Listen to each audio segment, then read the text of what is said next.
Terima kasih Anda masih bersama kami. Bagi Anda yang baru saja bergabung, kami hadirkan kembali 3 berita utama hari ini. Sempat buron berbulan-bulan, residivis yang mencuri ponsel di Maros akhirnya ditangkap polisi. Siswa SMA yang tertangkap saat perang petasan di Makassar dihukum memungut sisa sampah petasan yang berserakan di jalan.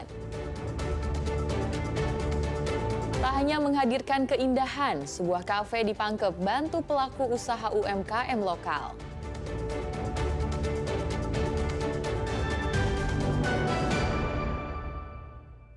Dua pelajar di Kabupaten Goa menjadi korban kecelakaan maut. Satu pelajar tewas di tempat, sementara satu lagi mengalami luka berat setelah sepeda motor mereka terlindas bus pariwisata.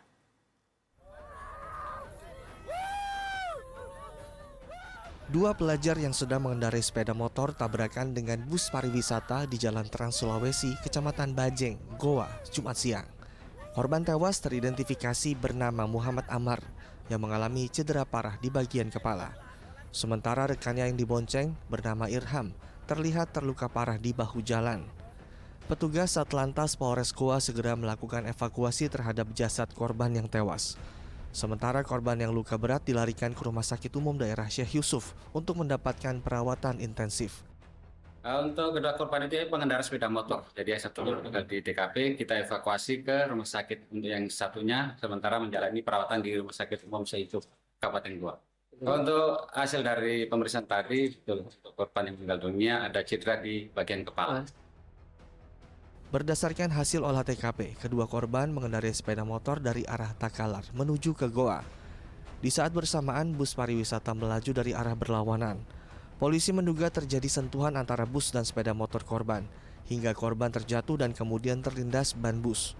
Polisi telah mengamankan sepeda motor korban dan bus pariwisata yang terlibat kecelakaan sebagai barang bukti. Sopir bus juga telah ditahan untuk kepentingan pemeriksaan. Polisi terus melakukan penyelidikan lanjutan, termasuk meminta keterangan saksi di sekitar lokasi kejadian.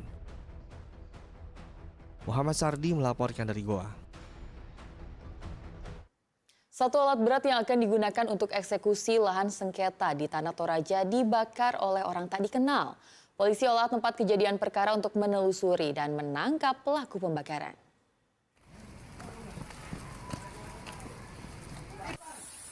Ekskavator yang hendak digunakan oleh Pengadilan Negeri Makale untuk eksekusi lahan sengketa di Kelurahan Rantai Kura, Tanah Toraja, dibakar orang tak dikenal. Pembakaran ini diduga kuat terkait penolakan eksekusi rumah Tongkonan Kapun atau rumah adat Toraja yang telah berusia 300 tahun.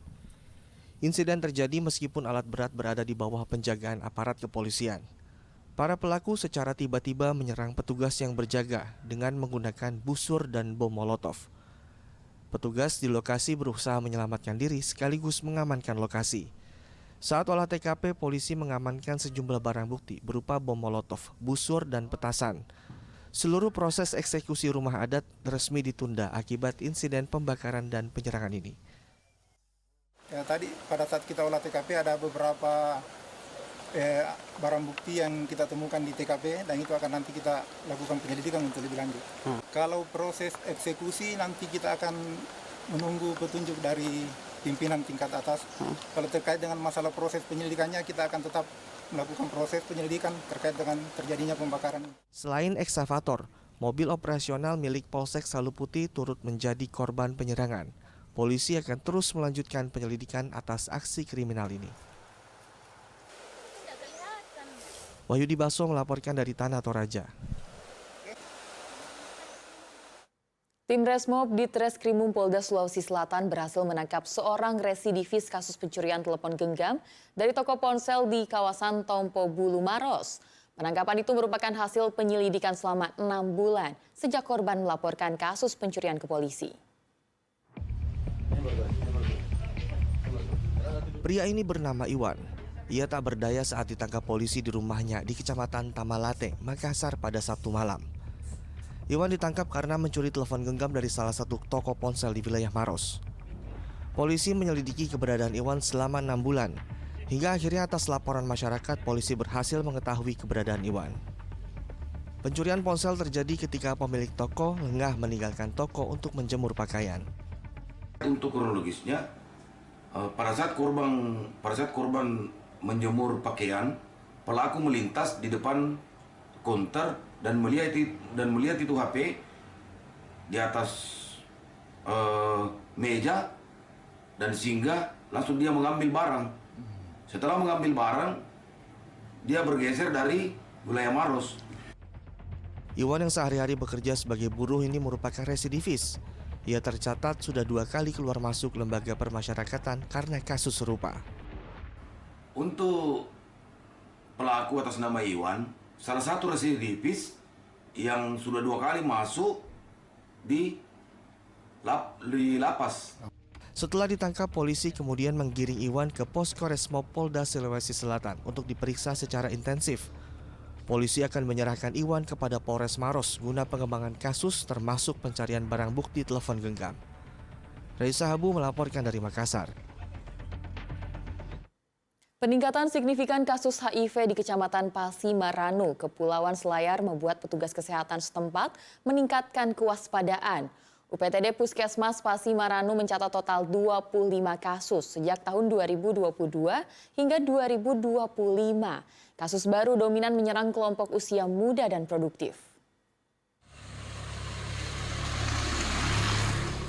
Sepanjang tahun 2025, Puskesmas Pasimaranu, Kepulauan Selayar mencatat penambahan 5 kasus baru HIV.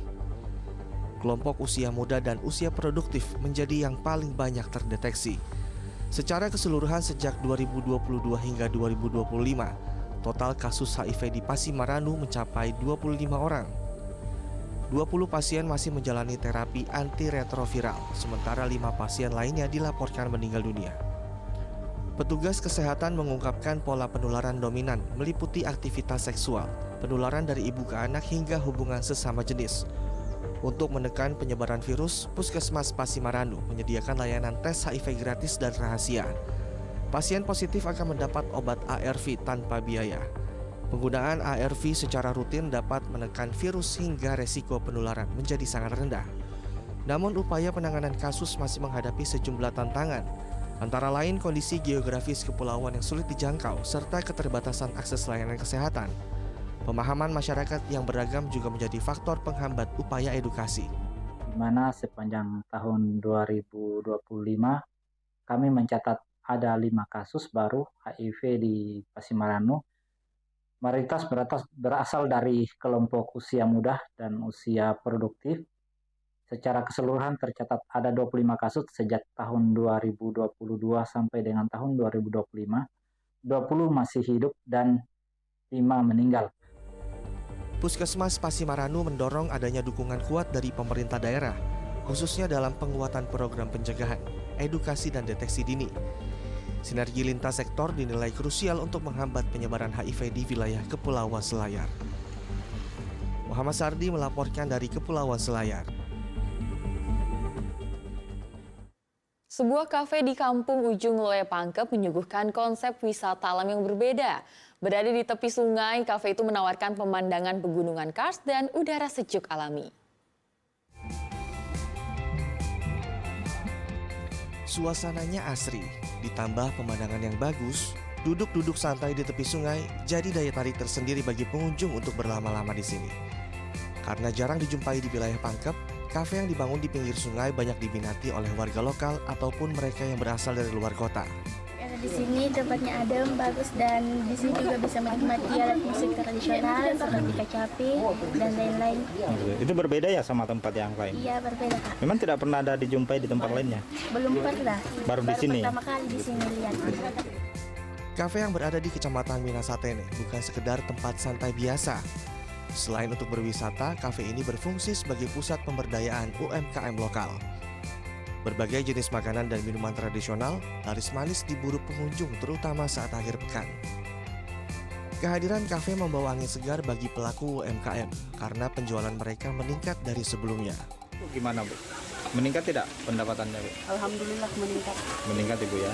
Artinya bisa cukup membantu dengan adanya tempat ini Bu ya? Iya.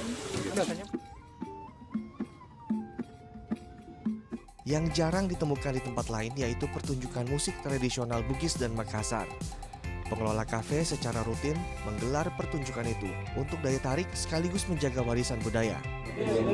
Musik-musik instrumen, dan di dalam sebulan sekali kita menampilkan musik-musik tradisional untuk tidak melupakan budaya-budaya kita yang ada. Konsep wisata alam yang berpadu dengan pemberdayaan ekonomi masyarakat dan pelestarian budaya ini menjadikan tempat ini jadi destinasi pilihan baru di Pangkep. Muhammad Sardi melaporkan dari Pangkep. Dan laporan tersebut mengakhiri berita Makassar hari ini. Jangan lupa pastikan Anda subscribe channel YouTube Liputan 6 SCTV Daerah. Saya Tia Anissa berterima kasih atas perhatian dan kebersamaan Anda. Selamat beraktivitas dan sampai jumpa.